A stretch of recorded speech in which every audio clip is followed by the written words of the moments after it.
ಸ್ನೇಹಿತರಿಗೆ ತರಗತಿಗೆ ಸ್ವಾಗತ. ತರಗತಿ ಪ್ರಾರಂಭ ಮಾಡೋಕ್ಕಿಂತ ಮುಂಚಿತವಾಗಿ ನಮ್ಮ ಒಂದು ಯೂಟ್ಯೂಬ್ ಚಾನಲಿಗೆ ಸಬ್ಸ್ಕ್ರೈಬ್ ಆಗಿ, ಜೊತೆಗೆ ಪ್ರತಿನಿತ್ಯ ತರಗತಿಗಳನ್ನು ವೀಕ್ಷಿಸುವಂಥ ಇವತ್ತಿನ ತರಗತಿಯನ್ನು ಪ್ರಾರಂಭ ಮಾಡ್ತಾ ಹೋಗ್ತೀನಿ. ಇವತ್ತಿನ ತರಗತಿ ವೃತ್ತಗಳು ಅಂದರೆ ಖ್ಯಾತ ಕರ್ನಾಟಕ ವೃತ್ತಗಳ ಒಂದು ಪರಿಚಯವನ್ನು ಮಾಡ್ತಾ ಹೋಗ್ತೀವಿ.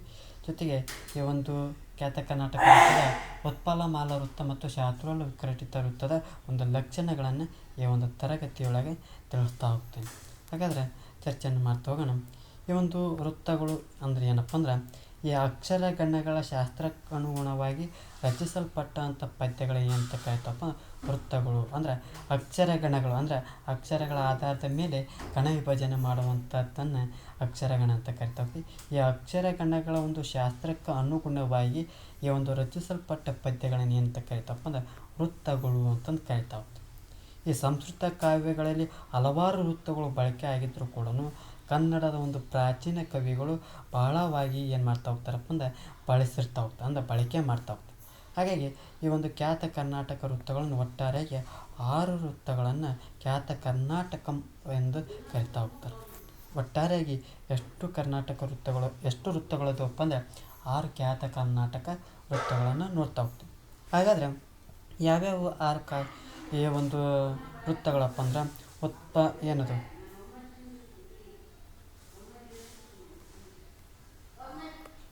ಒಂದೇದು ಉತ್ಪಲಮಾಲ ವೃತ್ತ, ಶಾರ್ದೂಲ ವಿಕ್ರಟಿತ ವೃತ್ತ, ಸ್ತ್ರಗರ ಮತ್ತು ಇನ್ನೊಂದು ಏನದು ಮತ್ತೇಬ ವಿಕ್ರಟಿತ ವೃತ್ತ, ಜೊತೆಗೆ ಮಹಾಸ್ತ್ರಗರ ವೃತ್ತ, ಜೊತೆಗೆ ಚಂಪಕಮಾಲ ವೃತ್ತ ಅಂತಂದು ನೋಡ್ತಾ ಹೋಗ್ತೀವಿ.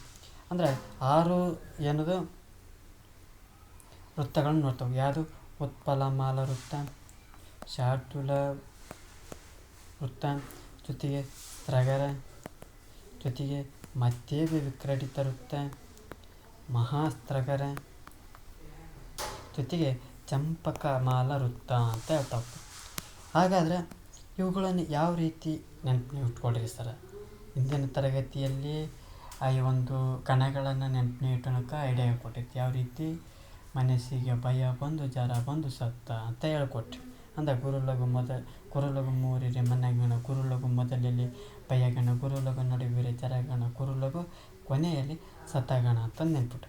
ಆದರೆ ಅದರಂತೆ ಕೂಡ ಇಲ್ಲಿ ಏನು ಮಾಡ್ತಾ ಹೋಗ್ತಾರೆ, ಇಲ್ಲಿ ಉತ್ಪಲಮಾಲ ವೃತ್ತ ಯಾವುದಪ್ಪ ಅಂದ್ರೆ ಗುರು ಒಂದಾದಿತ್ತಪ್ಪ ಅಂದ್ರೆ ಉತ್ಪಲಂ ಅಂತ ಹೇಳ್ತಾ ಹೋಗ್ತಾರೆ. ಗುರು ಒಂದಿತ್ತಪ್ಪ ಅಂದ್ರೆ ಉತ್ಪಲಂ ಅಂತ ಹೇಳ್ತಾ ಹೋಗ್ತಾರೆ. ಗುರು ಮೊದಲು ಮೂರಾಗಿ ಅಂದರೆ ಗುರು ಮೊದಲು ಮೂರಾಗಿ ಶಾರ್ದೂಲ, ಗುರು 3 ಇತ್ತಪ್ಪ ಅಂದ್ರೆ ಶಾರ್ದೂಲ ಅಂತ ಹೇಳ್ತಾ ಹೋಗ್ತಾರೆ. ಗುರು 4 ಇತ್ತಪ್ಪ ಅಂದ್ರೆ ಸ್ತ್ರಗರೆ ಅಂತ ಹೇಳ್ತಾರೆ. ಗುರು 4 ಇದ್ರೇನು ಸ್ತ್ರಗರ ಅಂತ ಹೇಳ್ತಾರೆ.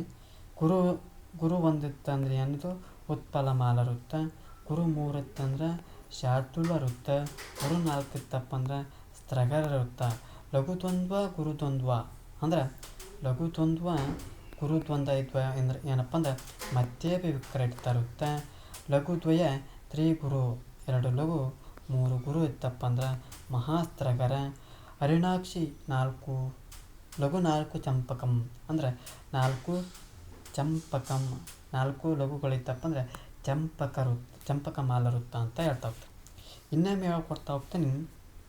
ಗುರು 1 ಇದ್ರೆ ಉತ್ಪಲಂ, ಗುರು 1 ಇದ್ರೆ ಉತ್ಪಲಮಾಲ ವೃತ್ತ, ಗುರು 3 ಇದ್ರೆ ಶಾರ್ದೂಲ, ಗುರು 4 ಇದ್ರೆ ಸ್ತ್ರಗರ, ಲಘುದ್ವಂದ್ವ ಗುರುದ್ವಂದ್ವ ಮತ್ತೇಬ, ಲಘುದ್ವಯ ತ್ರಿಗುರು ಮಹಾಸ್ತ್ರಗರ, 4 ಲಘು ಇದ್ರೆ ಚಂಪಕಮಾಲ ವೃತ್ತ. ಈ ರೀತಿ ಅಂದರೆ ಪಾದದ ಮೊದಲಲ್ಲಿ ಕಂಡು ಬರುವಂಥ ಈ ರೀತಿಯ ಗಣ ವಿನ್ಯಾಸ ಇತ್ತಪ್ಪ ಅಂದ್ರೆ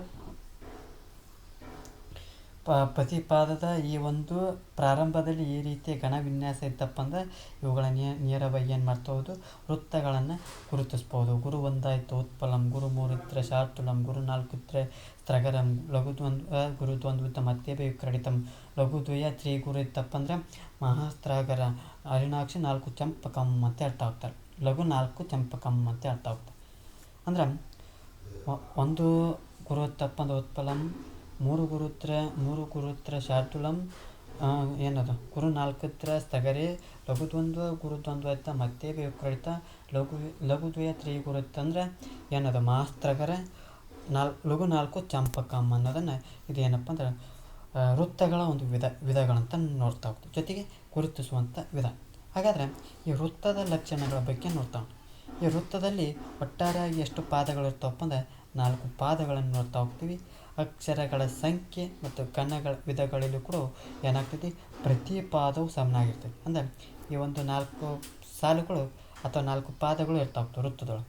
ಈ ವೃತ್ತದೊಳಗೆ ಏನಾಗ್ತದಪ್ಪ ಅಂದ್ರೆ ಅಕ್ಷರಗಳ ಸಂಖ್ಯೆನೂ ಸಮವಾಗಿರ್ತವೆ, ಆ ಕನ್ನಗಳ ವಿಧಗಳಲ್ಲಿ ಕೂಡ ಸಮವಾಗಿರೋದನ್ನು ಕಾಣ್ತಾ ಹೋಗ್ತೀವಿ.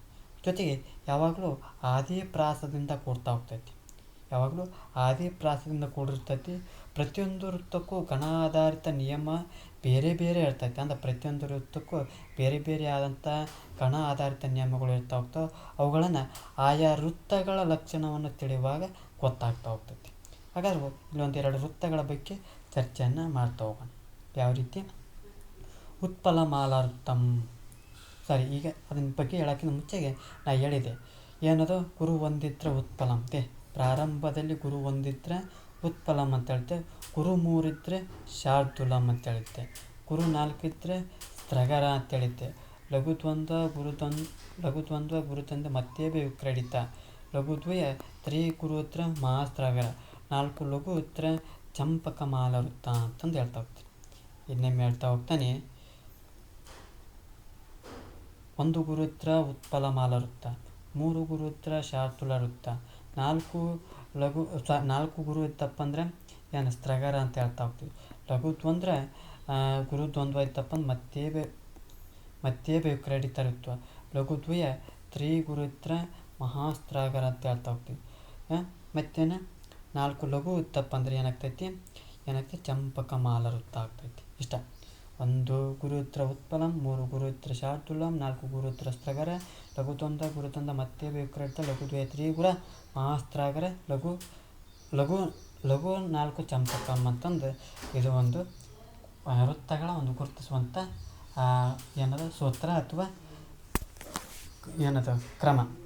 ಮೊದಲನೇದಾಗಿ ಈ ಉತ್ಪಲಮಾಲ ವೃತ್ತದ ಬಗ್ಗೆ ಚರ್ಚೆಯನ್ನು ಮಾಡ್ತಾವೆ. ಇಲ್ಲಿ ಏನು ಮಾಡ್ತಾ ಹೋಗ್ತಾರೆ, ಒಟ್ಟಾರೆಯಾಗಿ ಎಷ್ಟು ಇರ್ತಾವಪ್ಪ 4 ಪಾದಗಳಿರ್ತವೆ. ಇಲ್ಲಿ ಉದಾಹರಣೆಗೆ ಒಂದೊಂದು ಪಾದಗಳನ್ನು ಕೊಡ್ತಾ ಹೋಗ್ತಾರೆ. ಅಂದರೆ ಈ ಒಂದು ಉತ್ಪಲಮಾಲ ವೃತ್ತದೊಳಗೆ ಪ್ರತಿ ಪಾದವು ಅಕ್ಷರಗಳ ಸಂಖ್ಯೆಯಲ್ಲಿ ಏನಾಗ್ತಾ ಹೋಗ್ತದಪ್ಪ ಅಂದರೆ ಸಮನಾಗಿರ್ತವೆ. 4 ಪಾದಗಳಲ್ಲಿ ಕೂಡ ಅಕ್ಷರಗಳು ಸಮನಾಗಿರ್ತವೆ. ಎಷ್ಟು? 20 ಅಕ್ಷರಗಳು ಸಮನಾಗಿರ್ತಾ ಹೋಗ್ತವೆ.